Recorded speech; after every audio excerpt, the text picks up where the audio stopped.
Here's a question coming from El Zapanta, and it says, how can you use astrology to improve your finances? Well, there are various things to look at. In fact, there's a whole branch of astrology that was cooked up by Mr. Gann, but in just ordinary astrology readings, I'd look to the financial areas, I'd look to the planets that rule those financial areas. In every single chart they're going to be different, the planets that rule them. In every single chart they're going to be the same, the areas or the houses, and those two areas are the 2nd and the 8th houses. But also you've got to look to see what signs are in those houses and also where the rulers are. So it's just a little bit more than the 2nd or 8th houses. How to use astrology to improve finances is to first of all get a mental handle on where the strengths are and where the potential pitfalls and weaknesses are in the piece of software that you're running, which is your astrology chart. And then strengthen up, what's kind of shore up, strengthen up by giving more energy, more attention to the area that needs it.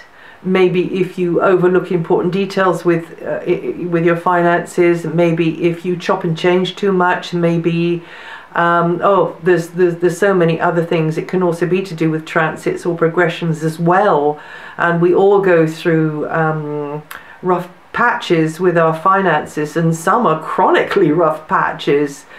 So in astrology, it's being aware of the condition of the natal, the basic chart, with 2nd and 8th houses and their rulers, in a nutshell, but also with how the transiting planets are affecting those rulers and those houses in the now, and to take steps accordingly. I mean, when you get a really great Jupiter or Venus transit going through either of your money houses, the 2nd or the 8th, other things considered, then this would be a time to really push ahead, because everything is about timing in astrology. As I say, you've got to consider other things, but in general, particularly at the moment, I could say with Venus in such a long transit, because Venus is usually only 3 weeks to a sign, but at the moment she's several months in Capricorn.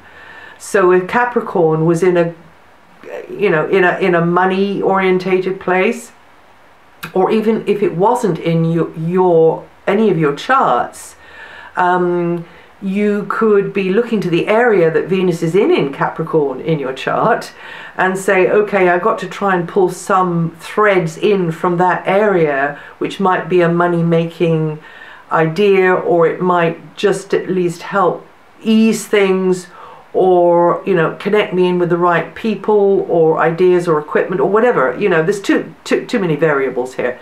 But yes, it's about timing, it's about dovetailing the natal chart energies, getting a handle on what they're about, and then dovetailing them in with current transits. So thank you very much for that question.